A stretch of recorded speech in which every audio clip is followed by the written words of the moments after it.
पढ़ेंगे रास्ता हो जाएगा। जी हाँ, अपने प्रयासों के जरिए लेट्स इंस्पायर बिहार के जरिए इन्होंने जो नई मुहिम छेड़ी है, एक नई क्रांति जो इन्होंने बिहार में लाई है, ये वाकई में हम सभी के लिए प्रेरणा स्रोत है। हम जोरदार तालियों के साथ इस शख्सियत का हम स्वागत करते हैं। हम आपका बहुत बहुत स्वागत करते हैं। आप आए और अपने विचार हम सभी के बीच जरूर रखें।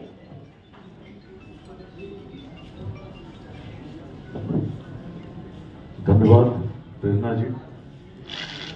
बिहार टॉक 2023 सीजन 3 में मंच पर उपस्थित बिहार सरकार के माननीय उद्योग मंत्री श्री समय कुमार महासेठ जी, उपस्थित माननीय पूर्व मंत्री मंगल पांडे जी, पटना की महापौर माननीय सीता साहू जी, उपस्थित यहाँ मेरे अग्रज पूर्व पुलिस महानिदेशक सुरेश भारद्वाज सर, उपस्थित सभी प्रबुद्धजनों, युवा साथियों।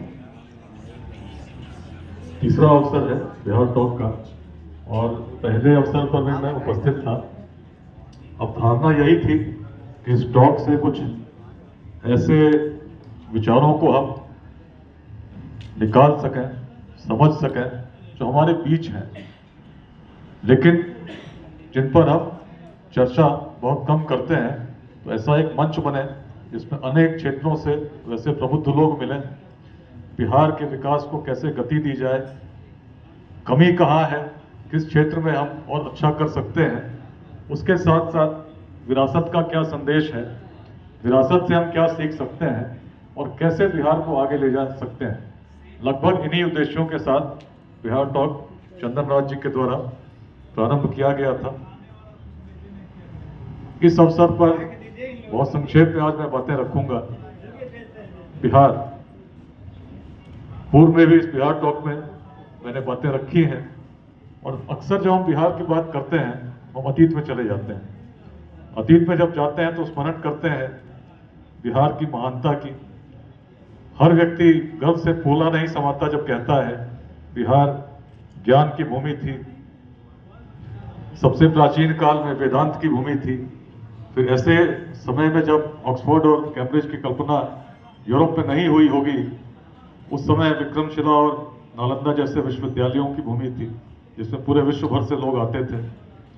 शौर्य की भूमि थी जिसमें यूनान से चलकर अलेक्जेंडर भी जब आए विश्व विजय की कल्पना मन में थी, लेकिन बिहार के समक्ष जब प्रस्तुत होना था उसके पूर्व ही सैनिकों ने विद्रोह कर दिया। जब सुना कि जब मगध की सेनाएं चलती हैं तो उनकी धूल में सूर्य भी छिप जाता है। तो एक अलग प्राचीन काल में जब हम देखते हैं ज्ञान की भूमि, शौर्य की भूमि, उद्यमिता की भूमि, विश्व में भ्रमण कीजिए तो पाते हैं दक्षिण पूर्वी एशिया में अनेक क्षेत्रों के नाम आज भी बिहार के गांवों पर, उस समय के प्राचीन गांवों पर हैं। और गांव तो गांव एक देश, वियतनाम 1500 वर्षों तक उस चंपा के नाम पर जाना गया जिसके अवशेष आज भी भागलपुर में है। अच्छी बात है, गौरवान्वित होना चाहिए। जब तक अपने पूर्वजों का स्मरण नहीं करेंगे, गौरवान्वित नहीं हम तो आगे कैसे बढ़ेंगे। लेकिन यदि केवल बात वहीं तक रह जाए तो आगे हम नहीं जाते। स्मरण यदि हम करेंगे तो करना चाहिए, चिंतन करना चाहिए कि यदि अखंड भारत की राजधानी कहीं थी तो पाटलिपुत्र ही क्यों थी। उस अखंड भारत की जिसकी सीमाएं आज के भारत से अधिक विस्तृत थी, अफगानिस्तान के पार तक थी, पूर्वोत्तर के पार तक थी, हिमालय के उत्तर तक थी, दक्षिण में सागर तक तो थी, यही क्यों थी। कहीं और भी तो हो सकती थी, दिल्ली में हो सकती थी, आज भारत की राजधानी है। कलकत्ता अंग्रेज शासन करते थे, यही क्यों हुई। और इसी बिंदु पर यदि हम चिंतन करेंगे तो हमें समाधान मिलता है। दृष्टि अलग थी। प्राचीन काल में यदि विश्व में ज्ञान के उदय को देखें और भारत में भी देखें तो भारत में तो बड़े स्पष्ट प्रमाण मिलते हैं किस प्रकार से हमारे चिंतन का विकास हुआ। मानव पीढ़ी की सबसे प्राचीन पुस्तक ऋग्वेद से स्थापित होती है वैदिक परंपरा। कहाँ स्थापित होती है? पश्चिमोत्तर भारत में, विलुप्त सरस्वती के तट किनारे। ऋषियों की दृष्टि रहस्यों को खोजती है, ईश्वर के स्वरूप पर चिंतन करती है और अलग अलग सूक्तों में हम पाते हैं दृष्टि क्या थी। जब वैदिक परंपरा को हम देखते हैं सबसे प्राचीन काल में यदि ऋग्वेद को देखें किस प्रकार की चीजों को पढ़ते हैं, जिसको हम श्रुति कहते हैं, जो ईश्वर का संदेश है, क्या स्पष्ट उस रूप में मिलता है। एक रहस्य को हम पाते हैं, एक भय को हम पाते हैं जिसमें हम स्तुति करते हैं, आराधना करते हैं ईश्वर की, और साथ साथ एक दर्शन को पाते हैं जिसमें हम चिंतन करते हैं कि ईश्वर का स्वरूप कैसा है। यदि केवल 2 सूक्तों को पढ़ें जिसमें दर्शन है, तो नास्तीय सूक्त को पढ़ते हैं तो ऋषि को पाते हैं कि चिंतनरत है कि सृष्टि कैसे प्रारंभ हुई, सृष्टि का रचयिता कौन है। जब कुछ नहीं था, ना सदासीन नो सदासीन तदानीम नासीद जो नो व्योमा परोयत किमा वरीवा, किसने ढका था कुह का शर्मनम व्यो। इस प्रकार से जब उसी सूक्त में आगे बढ़ते हैं तो हम पाते हैं उत्पत्ति कैसे हुई। कामस्थ दग्रे संवर्त धादी मनसोरेता प्रथम यदासीत। एक कामना का जन्म हुआ उस प्राचीन मन में, उस कामना से ही पूरे सृष्टि की रचना हुई। लेकिन को अथा वेद को वा न वेद, क्या जिसने रचना की क्या वह भी जानता या नहीं जानता, एक प्रश्न है।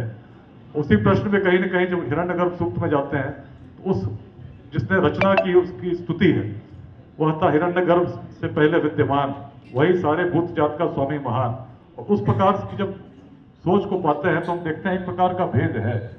जो व्यक्ति यहाँ पर है दर्शन कर रहा है, चिंतन कर रहा है कहीं और की, कल्पना कर रहा है उस समय की जब रचना हुई, और जब उसी सोच को उसी परंपरा को आगे बढ़ते जाते हैं। और ऋग्वेद में यदि हम जाते हैं पुरुष सूक्त की बात करते हैं तो अपने आसपास की चीज़ों को जब देखता है उसकी श्रुति क्या है। पुरुष सूक्त में जाइए तो उसमें 4 प्रकार से वर्गों में समाज के विभाजन को देखता है। मुख से कौन उत्पन्न हुआ, शरीर से कौन उत्पन्न हुआ, इस प्रकार के जब विचारों को हम पाते हैं तो हम देखते हैं उस प्रकार का एक समावेश है चिंतन में, जिसमें हम आसपास की चीज़ों को समझने का प्रयास करते हैं और श्रुति के अनुसार परिभाषित करने का प्रयास करते हैं। लेकिन वही परंपरा जब आगे बढ़ी तो बिहार की महानता क्यों हम कहते हैं, क्योंकि उस परंपरा का एक उत्कर्ष आया जिसमें सोच थी, प्रश्न थे, रहस्य थे। उस उत्कर्ष को इस भूमि ने तब देखा जब मिथिला के जंगलों में राजा जनक की सभाओं में तत्व पर चिंतन होने लगा।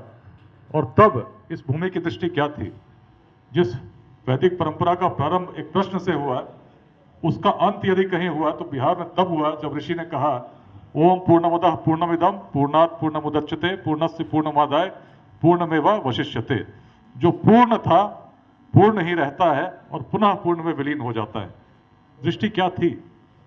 क्या किसी व्यक्ति के बारे में हम कह सकते हैं कि पूर्ण है? इस सभागार में, सभागार के बाहर कहीं भी यदि व्यक्ति कोई हो, शायद किसी व्यक्ति को हम यह नहीं कह पाएंगे कि पूर्ण है। लेकिन यही तो बिहार की दृष्टि है। दृष्टि कहती है तो complete remains complete and goes back to the complete. जैसे किसी सोने के टुकड़े को यदि हम खंडित करेंगे छोटे छोटे भागों में, तो सबसे छोटा भी जो कण होगा उसमें गुण क्या होंगे? सोने के ही होंगे। और यदि इस प्रकार से चिंतन करें और हम कहते हैं कि भाई हर आत्मा में परमात्मा का अंश है, और यदि है, यदि ऐसा सोचते हो, मानते हो और कहीं भी कल्पना करते हो, तो यदि छोटा सा भी अंश है तो उस परमात्मा के गुण क्या होंगे? क्या परमात्मा के गुणों को हम किसी यूनिट में परिभाषित कर सकते हैं, किलोग्राम में, किलोमीटर? और यदि नहीं कर सकते तो चेष्टा करेंगे तो क्या कहेंगे? असीम। असीम शक्ति का स्रोत, इनफाइनाइट। असीम का यदि अंश कितना भी खंडित करोगे, गणित क्या कहता है? छोटा सा अंश भी तो असीम ही होगा। तो हर व्यक्ति के अंदर गुण यदि उस परम तत्व का थोड़ा भी अंश है तो गुण क्या होंगे? असीम तो होंगे। तभी तो बिहार की दृष्टि में कहा गया तत्त्वमसि, तुम वही हो। अहम ब्रह्मास्मि, ये सोच कहीं और की नहीं है, अपने क्षेत्र की है। उस प्राचीन समय की सोच है जहां समाज में यदि हम देखते हैं हर क्षेत्र में, पूरे विश्व में अलग अलग वर्गों में समाज को बटा हुआ पाते हैं, अनेक प्रकार के भेदभाव पाते हैं। लेकिन बिहार की सोच, जातियां तब भी थीं, लेकिन बिहार की सोच में जातिवाद कभी हावी नहीं था। यदि रहा होता तो मगध में नंदवंश का उदय नहीं होता। सबसे निम्न वर्ग का व्यक्ति शासक बन सकता है, ऐसा विचार यदि कहीं उत्पन्न हुआ तो इसी वेदांत की धरती पर हुआ। यदि इस प्रकार का विचार उत्पन्न हुआ कि कोई व्यक्ति शासन कर सकता है, उसका किसी वर्ग से होना आवश्यक नहीं, किसी परिवार से होना आवश्यक नहीं, और ऐसे व्यक्ति को सामर्थ्य के अनुसार हम चुन सकते हैं, तो इसी विश्व के प्रथम गणतंत्र की भूमि वैशाली पर हुआ। जो वैशाली उस वज्जी महाजनपद की राजधानी थी, जिसके उत्तर में हिमालय, दक्षिण में गंगा, पूर्व में कौशिकी और पश्चिम में नारायणी गंडक स्थापित थी। 7,707 गणराजा चुने जाते थे, जाति के आधार पर नहीं, अपनी योग्यता के आधार पर लोग चुनकर वैशाली के संथागार में भेजते थे। उनकी सोच ऐसी थी, जिस समय माइक नहीं थे। कल्पना कीजिए 7,707 व्यक्ति मिलकर कैसे प्रतिवर्ष अपने गणाधिपति का चयन करते होंगे। बिहार की सोच थी जो व्यक्ति को व्यक्ति से जोड़ना जानती थी। तभी तो अफगानिस्तान के पार तक जो व्यक्ति हमारी भाषा नहीं बोल सकते थे, संवाद स्थापित कर सके। लिपि अलग थी, हम ब्राह्मी में लिखते थे, उधर खरोष्टी में लिखते थे, लेकिन संदेश एक ही था। आज भी अफगानिस्तान में घूमने चले जाए, किसी क्षेत्र में जाएंगे, प्राचीन बिहार के संदेशों को उन्हीं प्रस्तर शिलाओं पर पाएंगे। और विश्व में यदि कभी ऐसा समय था विश्व भर से लोग पढ़ने आना चाहते, तो शक्ति क्या थी? ज्ञान की थी, जो समय से परे सोचती थी। यदि उस प्रकार के भेदभावपूर्ण चिंतन इस वेदांत की भूमि में रहा होता, तो भूमि का उत्कर्ष कदापि नहीं होता। यदि भूमि अखंड भारत के साम्राज्य को स्थापित कर सकी और सहस्त्रों वर्षों तक ऐसा कर सकी, तो कारण एक था, सोच बड़ी थी।